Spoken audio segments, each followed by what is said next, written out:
So, good morning, all of you. On behalf of Parallel University and BBA department, I welcome you all today. Thank you for joining us today and giving us to your precious time. If you want to become a good leader, then you should have a great vision, a sharp brain, and a great leadership quality. Today's our topic is about that vision, brain, and leadership. How your vision and brain can make you a good leader. Let me introduce you. Today's our speaker. Today's our speaker she is PhD in integrated medicine. She is assistant professor at Akamai University, USA. She has worked with many people. She helped many people. She had worked with 85-year grandmother. She had worked with premature baby. She is also an inspirational author and poet. And it is our privilege, Dr. Kimberly Burnham, to have you here. So Dr. Kimberly Burnham is our today's speaker. Thank you, ma'am. It's our privilege that we are having you today. Okay, thank you. Yes, over to you, ma'am. Okay, so today I'm going to talk about the brain, as you said, the brain and leadership.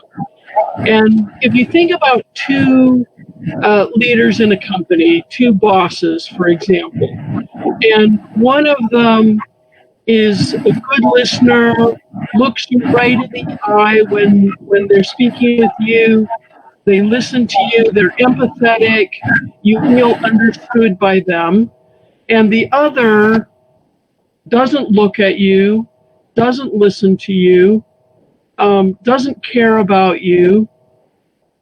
Like, which boss would you want to have? The first one, right? And which boss would you want to be?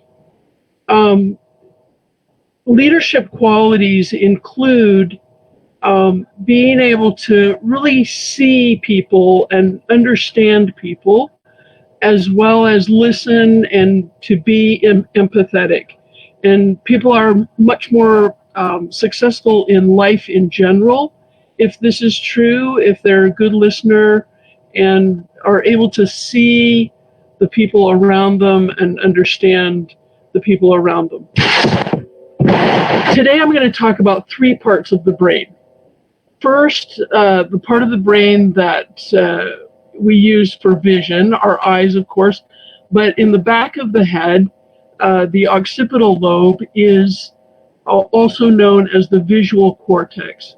This is the part of the brain that helps us understand what are we seeing. Our eyes take in light, but the occipital lobe helps us to understand that light. The second part of the brain that I'm going to talk about is the frontal lobe, the part of the brain just at the forehead. It's where we think our cognitive centers are in our frontal lobe. And then the third area is the temporal parietal junction, or the place on the side of the head where the top of the head meets the side. So, the occipital lobe first. I'm going to put on my slides.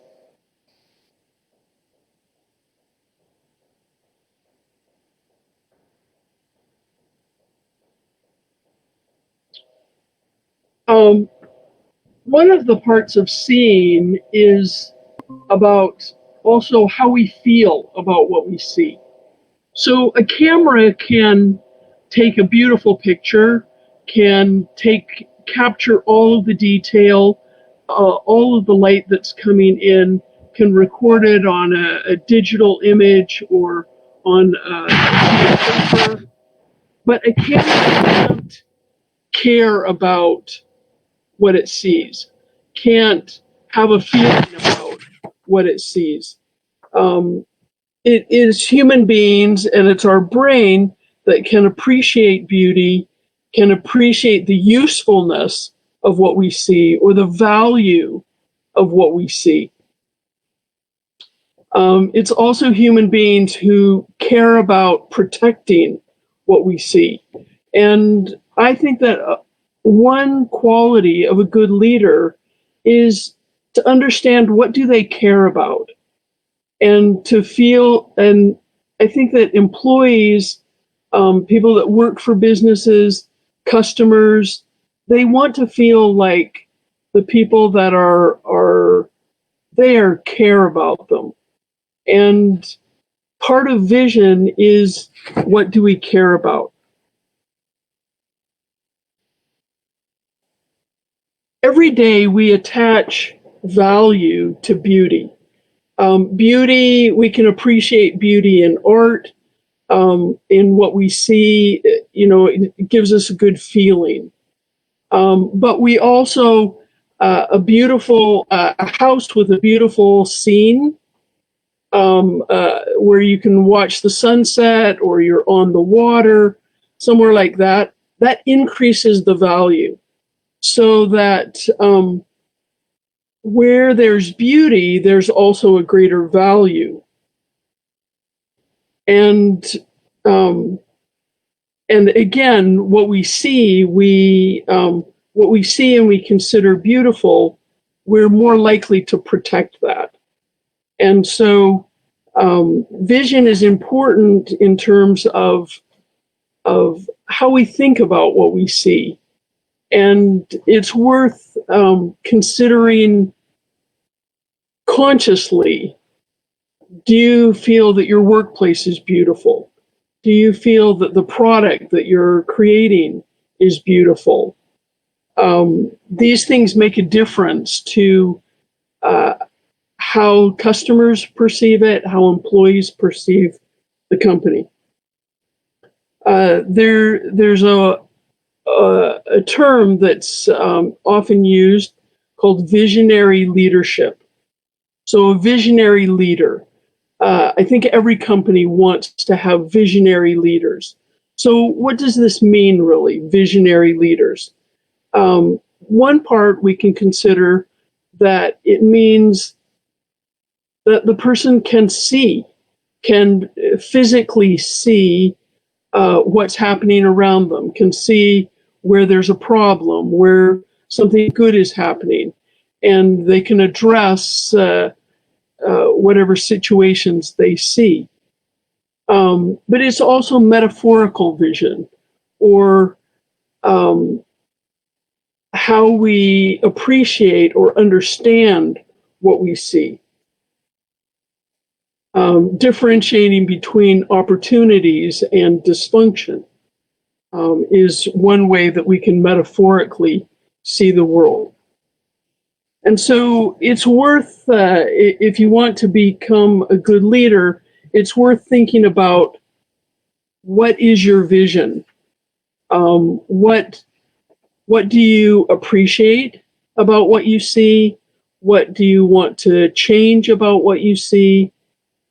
Those sorts of things. So I have, let's see, we'll go one more.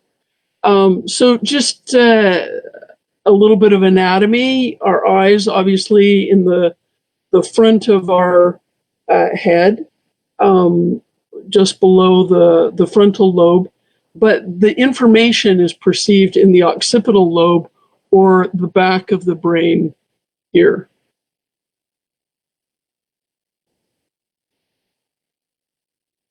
So I'm going to give you an exercise now. Let's see, I'm going to stop sharing now.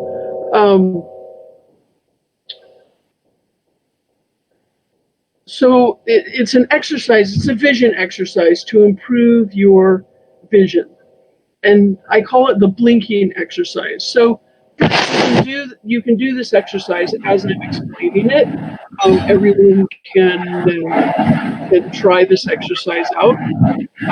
But first, look around your room or the place where you're listening to this, and just notice how much light is there around you. Just consider what you see around you and the amount of light. Okay, so for this exercise, what you do is you start to blink. Just blink your eyes and look around.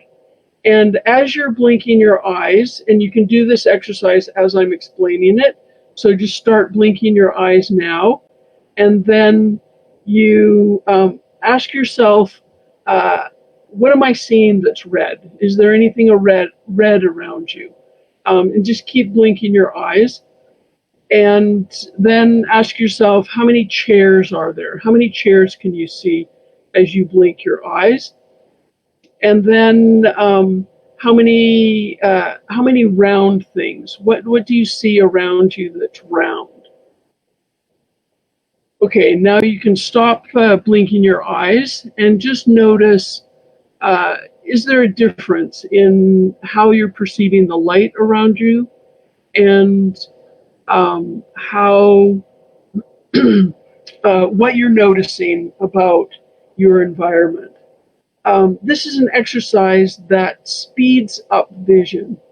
It makes it so that what you're doing is it's kind of like push-ups for the eyes, where you're making it difficult to see because, of course, when you're blinking your eyes, it's difficult to see because half of the time your eyes are closed.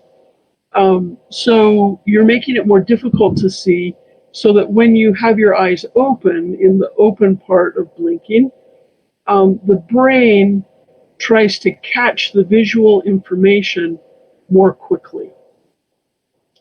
So this is an exercise that can help you to see faster, and I believe that it helps you not only to physically see faster and to see more, to be able to take in more information, but also to be able to see opportunities more easily, to see solutions to problems more easily.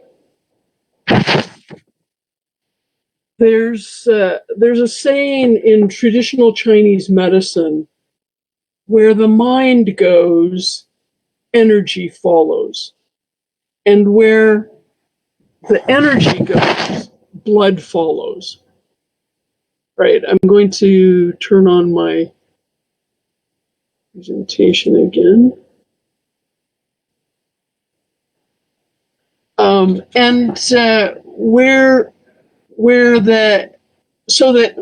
What this saying is saying is that when we think about something, when we think about our brain, when we think about the occipital lobe, when we think about our eyes, that we're giving energy to that part of the brain, that part of the body.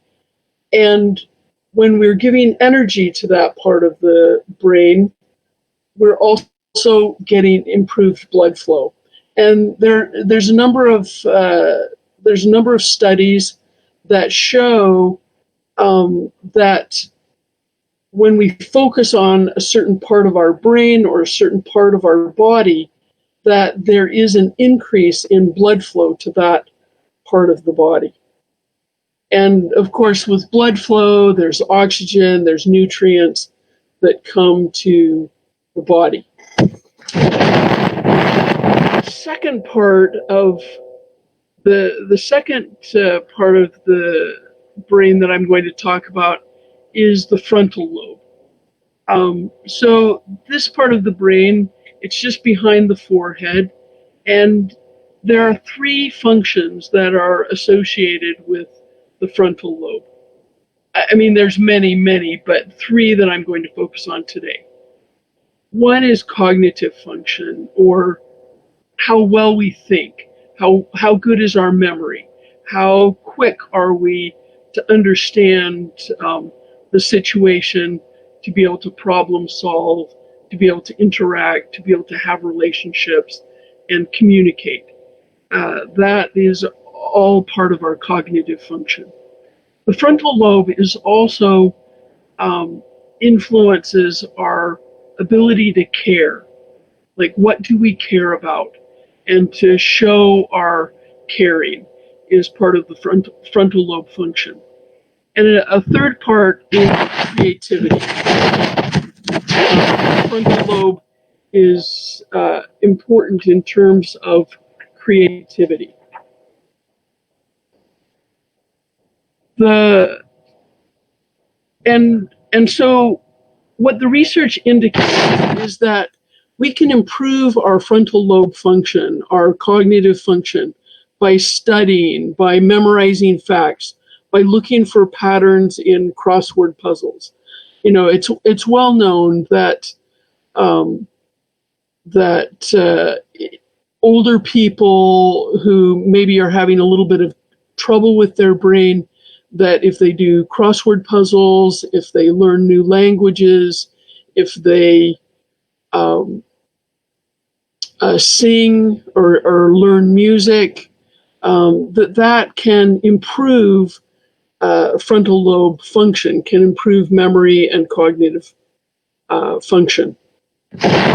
What the research also seems to indicate is that another way to improve cognitive function is by influencing these other two areas, creativity and caring. What the research seems to indicate is that when we do something that we care, for example, to take care of a dog or a cat or an animal, to take care of our parents or to take care of a child, when we're doing an activity that requires us to care for someone or something, that stimulates the frontal lobe and we get better frontal lobe function. The same is true about creativity. Writers often are given the advice that when they have writer's block and they're not able to think clearly, not able to imagine what they should write, that one of the suggestions is that they do something creative. They do something with art, or they go for a walk in nature. And what this does is it stimulates the brain in a different way and then enhances that quality of cognitive function as well. And a good exercise, if you're at work or at school studying and you're finding it very difficult to focus, is just to take a moment to do a puzzle or to do a piece of art or to do some caring activity. And that kind of resets and improves brain function in those three areas of cognition, caring, and creativity. The third part of my presentation, I want to focus on the area of the brain that influences empathy, which is the temporal parietal junction.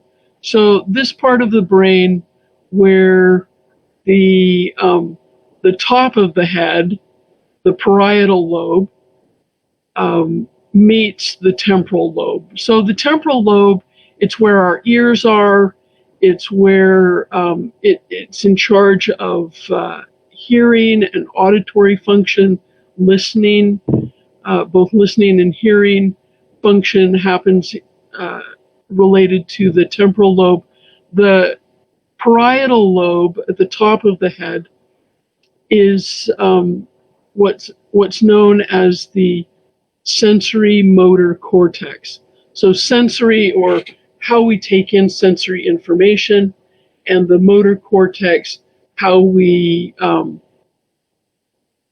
act, how our muscles move, how our brain communicates with our muscles. So in this area right between the parietal lobe and the temporal lobe is a section where it seems to be housing empathy. So it's interesting that psychopaths, they don't express empathy. They don't know how to express empathy. But business leaders, good business leaders, are always looking for ways to understand their employees and their customers better. And, going back to that earlier example, if you have a boss who is empathetic, they're going to, I think, get much better productivity. They're going to have a better workplace, a better work environment. And, there's lots of research to say that happy employees are often, happy and healthy employees are often much more productive and much more creative in their ability to do their job. So it is important when you're leading a company to be able to understand, how do your employees feel, what do your customers want, how do your suppliers feel. There's really a lot of relationships that you have to navigate, and empathy can be very helpful. And one of the things that helps us to be empathetic is what are known as mirror neurons. Mirror neurons are neurons in the brain that help us to understand other people. There was an article, it's now 7 years ago, so it's a while ago, in Consciousness and Cognition, that what they said was the current renewal of interest in empathy is closely connected to the recent neurobiological discovery of mirror neurons. Although the concept of empathy has been widely deployed, we shall focus on one main psychological function it serves, enabling us to understand other people's intentions. So think for a moment about a leader in a company, or a leader at a university, or a leader in a political sense. How important is it to be able to understand other people's intentions, what they are planning to do, what they want to do? This could be a good skill to develop. I put this slide in just because, the marketplace is very busy, and if the shopkeeper or business leader, knew what customers intended to buy, what they wanted, it could be a good advantage. So there's a triangle involving empathy that is kind of interesting, and that is the relationship between poetry and empathy and creative problem solving. I don't think I put up. No, I didn't put up the slide of. But I'm going to read from another study that that noted that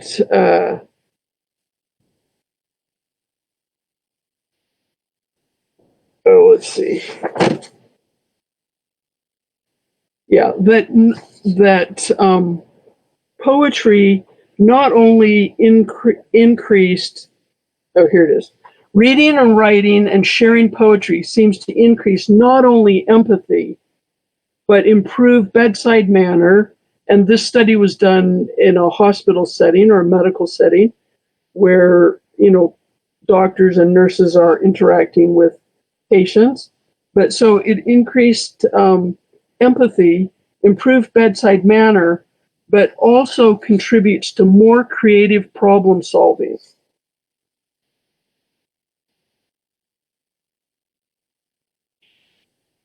So I'm going to suggest that one way one way to increase empathy, which we've already established is a positive trait in leaders, and increase creative problem solving, which of course becomes more and more important, is through poetry.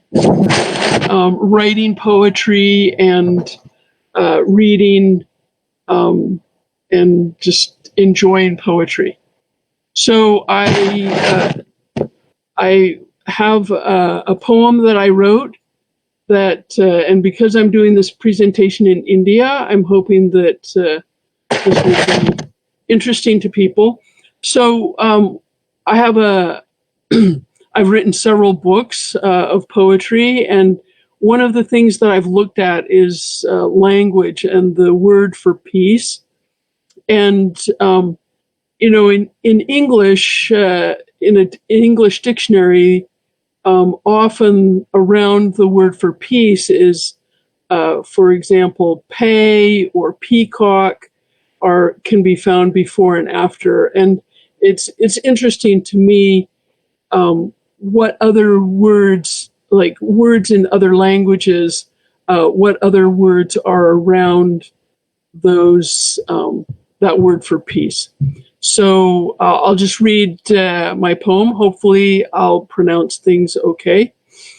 But anyway, so looking at the word for Shanti in Hindi, peace or Shanti is found after Shahid or martyr.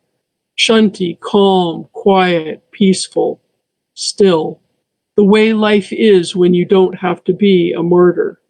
When you can find a way to get what you desire, what you want, without sacrificing everything. Because that is the point of peace. After Shanti comes Shanti Purna, peaceful, like a peaceful measure, or change, or relationship. Then Shanti Priya, peace-loving. Shanti Mai, peaceful.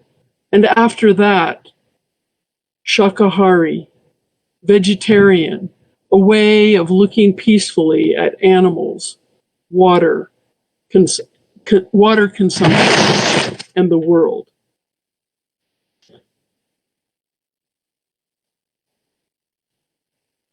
Okay, I'd be happy to take questions now. Further explain anything. Yes, ma'am. Yes, so there is one question from Suicide that being a leader, how can we tackle the pandemic situation and how to maintain the situation for getting the work done? Yeah, so that's a huge question, of course. And I think that one way for us to tackle anything, any problem, and obviously the pandemic is a huge problem, but is to be able to think clearly and to be able to take in the information, and so to keep our brains healthy and working well. I firmly believe that people who feel better and are healthier function better. They make better choices for themselves, for their families, for their community, for the country where they live, for the world. And so I feel very strongly about brain health, and that we can solve a lot of problems if we can improve our brain health. And so one way is to develop the skill of being a good listener. It seems in a way a simple thing, but by being a good listener, we can understand what it is that people want, what it is that people need. And as we develop this skill, I suppose, of being a good listener, we're also enhancing our own brain and improving the way that we're able to problem solve and find creative solutions to both small problems in our life as well as world problems like the pandemic.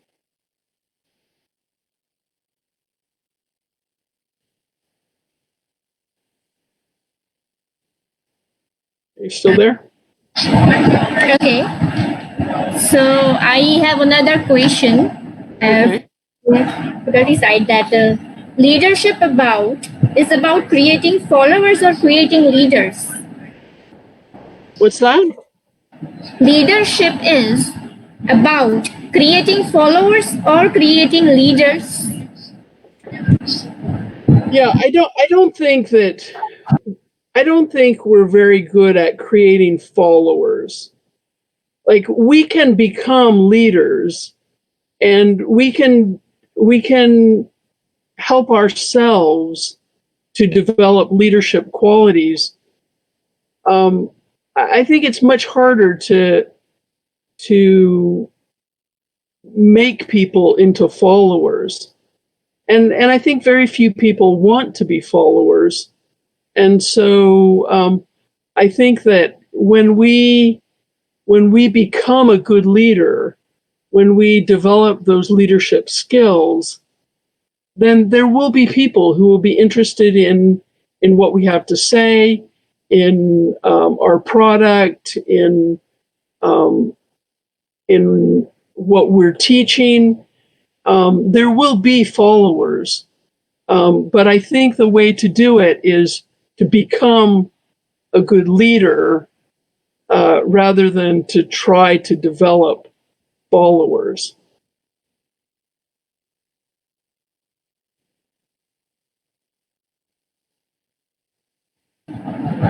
Yes, so I have a list of questions. So Okay. one is that brain health is very important part. What tips would you give to students to improve their brain health? Because nowadays brain health is very important. Because in current pandemic, that we can see that there is a big pandemic right now.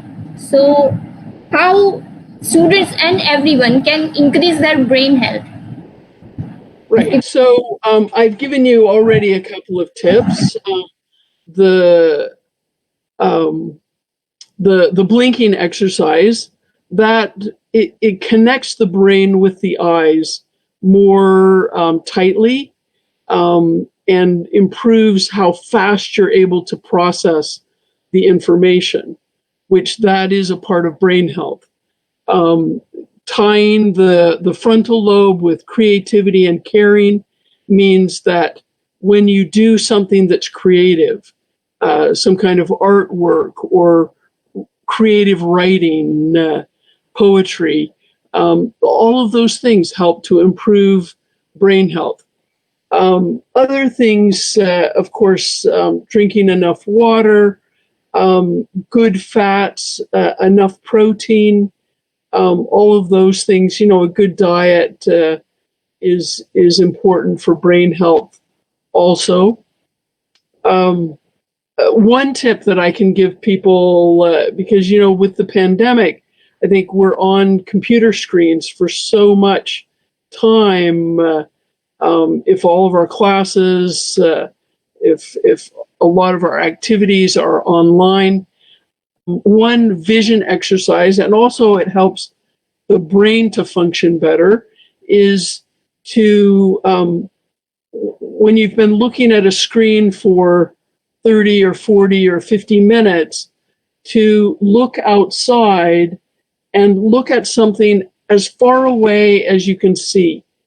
And not just looking at it, but trying to look at the edges. So if you look outside and you can see a tree or a building or a car, whatever you can see, look at where that item, that tree or fence or building or car, where it meets something else, where it meets the sky or a fence behind it or a building behind it. Look at the edges. And then when you look back at the screen, it'll like there'll be less fatigue for the eyes, and the brain will be able to focus more easily. One of the things about looking at a screen for a long period of time is that, we have the sense sometimes, like you can look at a picture on the screen of a mountain, and you have the perception that you're looking at something that's very far away. But of course, your eyes are only focused right on the screen. And so, and then if you look at something that's closer, an image of something that's closer, it seems closer, but the eyes are looking at exactly the same distance. And an analogy for that is if I gave you a can of food and I asked you to put your arm straight out to the side and just hold that can, it would be very difficult for you just to hold it straight out from your shoulder. But if you put it down to your side and then lifted it up and down and up and down, and you were moving your arm up and down, you would be able to hold that can much longer than you are able to just hold it still straight out to the side. And when we are staring at a screen, we're asking our eyes, in a sense, to hold that can straight out to the side. And when we look away and we look outside, we look at something that's far away, we look at the edges of that thing, we're, in a sense, moving the muscles in the eyes, and that is more relaxing for them. So that would be one way to help with, to avoid the fatigue and to increase the focus, the ability to focus of the brain.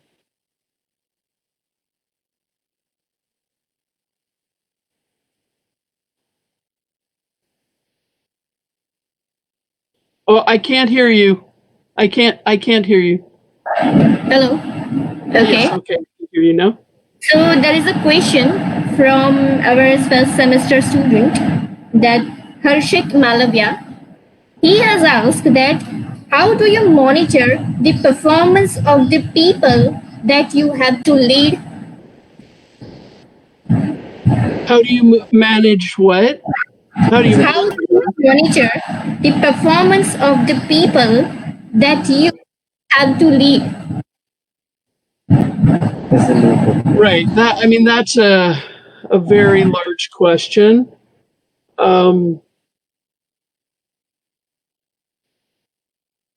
Yeah, I'm not really prepared to answer that. It's too big of a question. I mean, there's so many ways to check on performance that it's not really relevant, I don't think.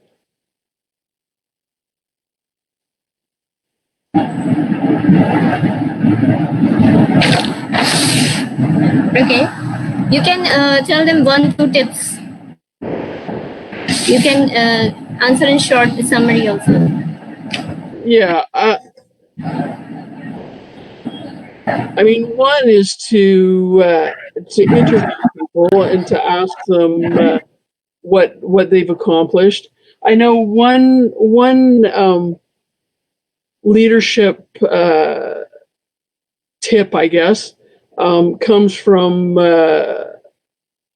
someone who I really respect, Brendan Burchard, and he suggests that people work for 50 minutes and then they exercise or they go outside for 10 minutes and then they work on a new part of the project for 50 minutes, and that they evaluate what did you accomplish in those 50 minutes, and to kind of make it in small chunks like that of looking at what did you accomplish in that period of time, and thinking about, planning your day, maybe have 6 or 8 or 10 50-minute chunks, and for each one of them have specific things that you want to accomplish. And then you can fairly easily look at, did you accomplish what you wanted in that short period of time? And he feels that that's better than saying, okay, think about today. What did I accomplish today? How much did I get done today? And so perhaps one tip is to have a certain period of time and have the employee have written goals. What do they want to accomplish in those 50 minutes? And then at the end of the 50 minutes, what did they accomplish in those 50 minutes?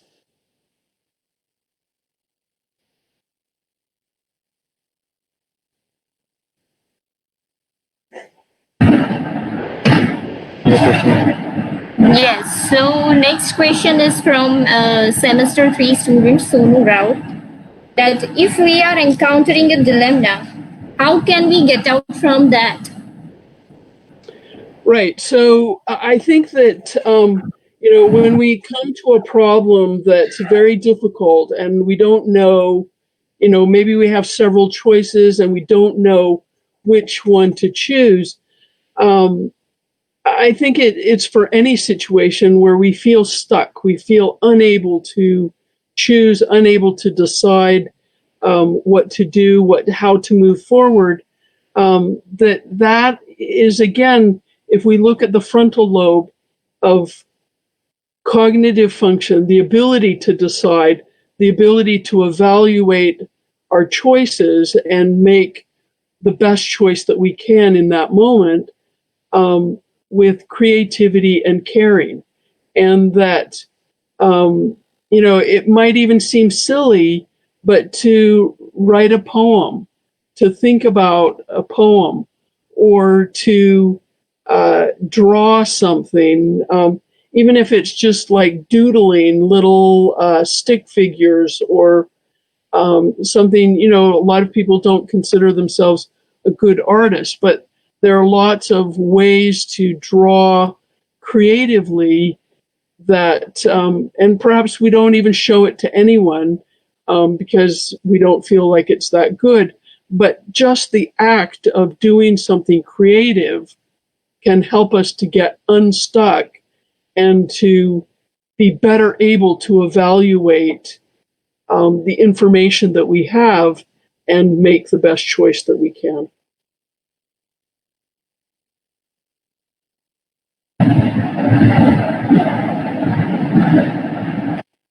So next question is that if your emotions are not allow you to take strong decision as a leader, what should be corrective action to be taken to overcome such situation, and how can we control such situation? Yeah, I mean that's a difficult thing. So the amygdala, there's a part of the brain called the amygdala that it's deep inside the brain. It's kind of inside from the temporal lobe, and it's thought to be the seat or the center of emotions. But there's this idea that there really are not that many emotions. That there's mad and scared, and happy and sad, and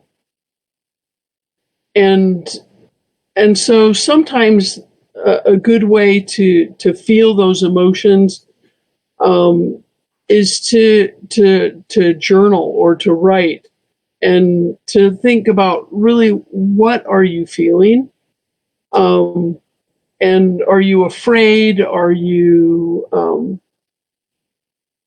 angry? Is that what's preventing you from dealing with the situation? I'm not one to say that we should suppress our emotions. I think that we need to find creative ways to express our emotions, whether it's sadness or anger or happiness or angry.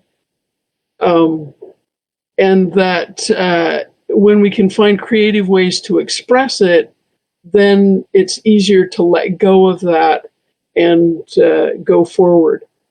In traditional Chinese medicine, there's interesting correlations with the different organs in the body and different emotions. And fear is in the kidneys. And so if you think about what can you do to improve the health of the kidneys, kidneys are all about water, processing water, and eliminating toxins from our body. And so if we get dehydrated, this from traditional Chinese medicine, it would say if we get dehydrated, then sometimes there's more fear that comes up. And so one solution from that idea could be to drink a glass of water and just to take some breaths and try and calm yourself if it's fear that's preventing you from making the decision or dealing with the situation that you need to. Sadness in traditional Chinese medicine is associated with the lungs. So doing a breathing exercise and improving the oxygen that's getting into your system can be a way to deal with sadness or grief if that's part of what's preventing you from making a decision. And of course, breathing exercises also increase the amount of oxygen that's getting to your brain. And when you have more oxygen to your brain, it's easier to make choices and make decisions and find solutions to problems.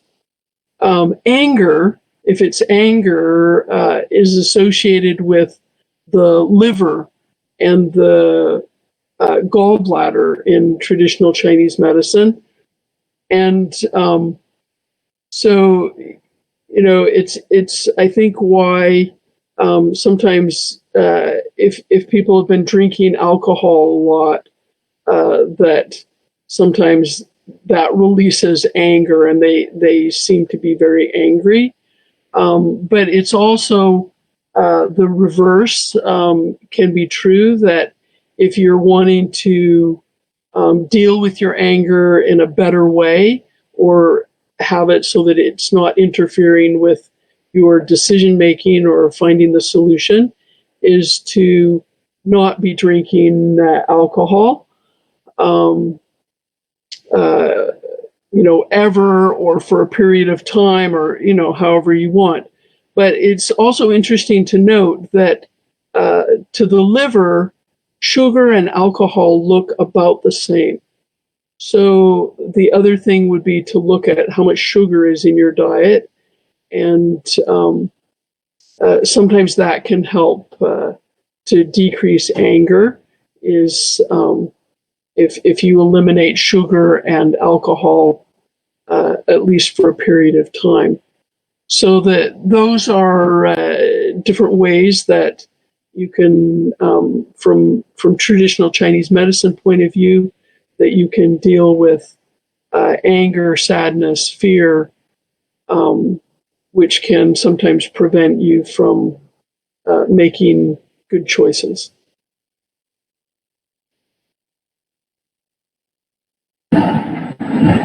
Yes, there is another question from semester 1 student, Kuldeep, that how to manage our professional roles while controlling or managing our brain.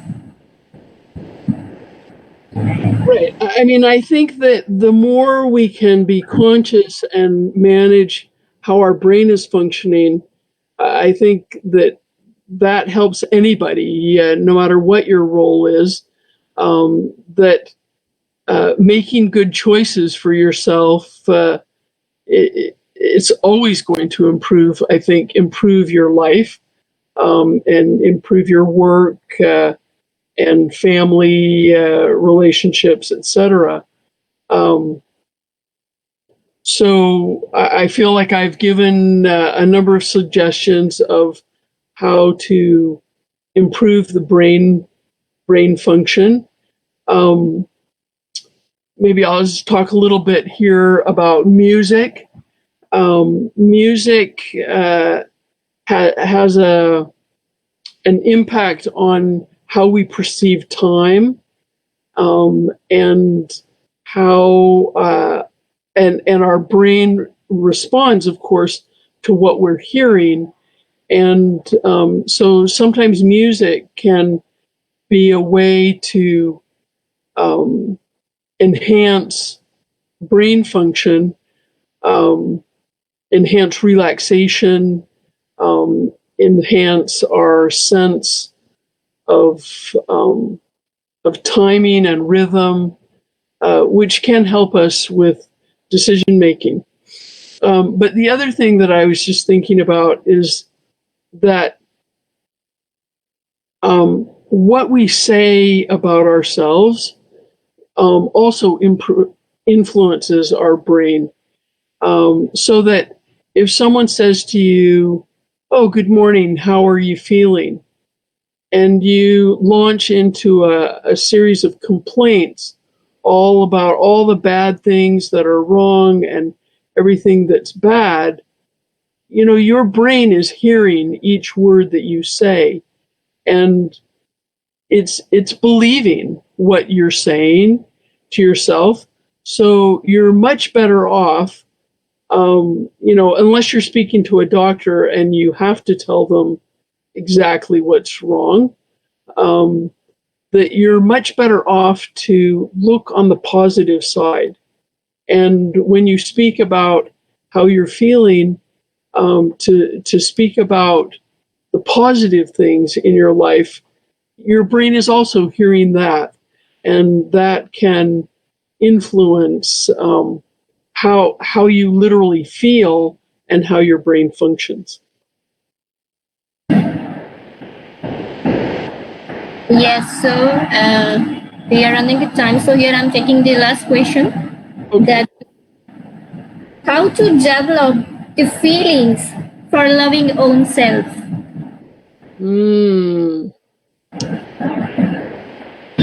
Yeah.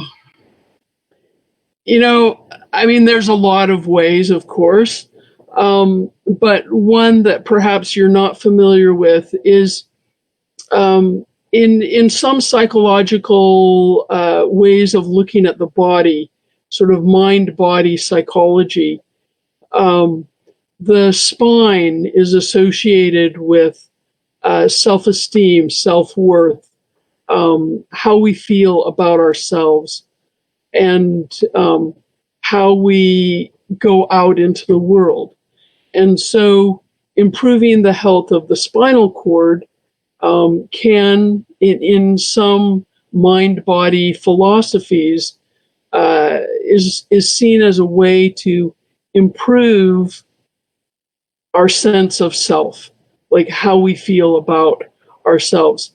So one exercise that I'll share with you that helps with the spine is, you can do this sitting, you can do this exercise as I'm speaking, but as you breathe in, you lift up as if something is lifting you from the top of your head. You lift up as you're breathing in, and then as you breathe out, you relax your shoulders and let your shoulders go down, and allow the normal curves to come back into the spine, so that you're breathing in and you're going up as if something is lifting you from the top of your head. And then as you breathe out, you're relaxing your shoulders, really just letting your shoulders relax down.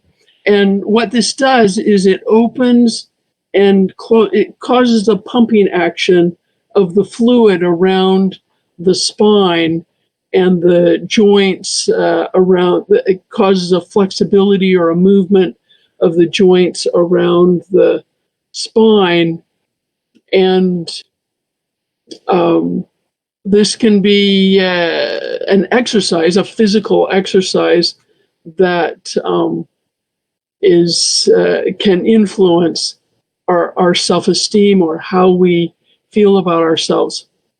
There's some other very interesting research, I think, from she was at the time a Harvard professor, Amy Cuddy, and she did a study. I'll just briefly tell you a study on two chemicals in the body.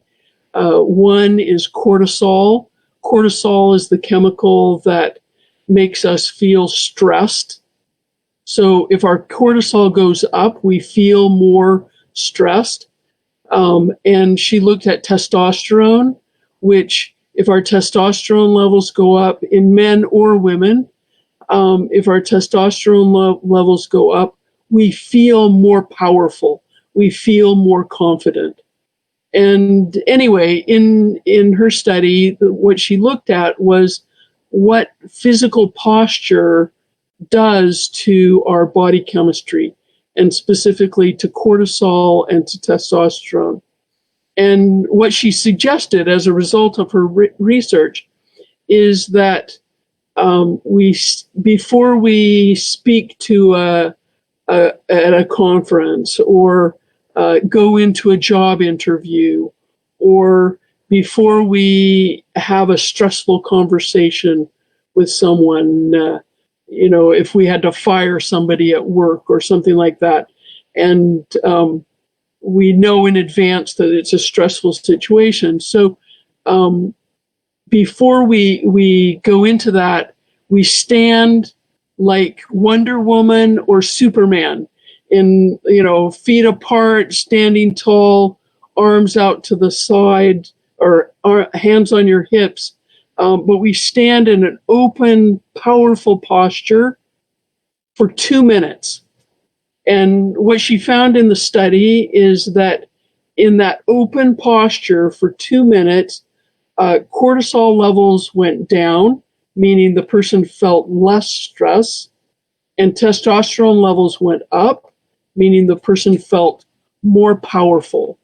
And so just standing in that like Superman posture for 2 minutes can give you a sense of self-confidence that can, of course, be very beneficial in a lot of situations.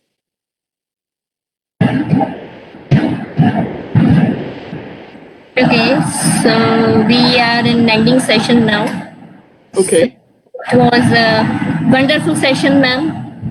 I think we all learned so many things from you, which we previously didn't know about brains and visions and leaderships.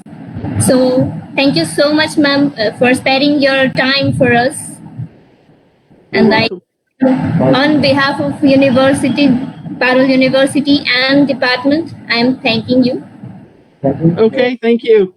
And in the end, I want to thank you, our principal, sir, Dr. Shantanu Chakravarti, sir, for allowing us. And I want to thank you, the technical team also, that they also had put very great efforts. Then I want to thank all my faculty members, my colleagues, and students and other audience who join us. So thank you everyone for joining us. Do you want to say anything, ma'am, about your experience? No, it was fun. It was fun to put it together, and I hope that it was useful. And yeah, this is great. If you could send me a copy or a link to the recording, I would appreciate that. Sure, ma'am, sure. So again, I want to thank everyone. Thank you so much, everyone, for spending your time. Okay, thank you. Bye. Thank you.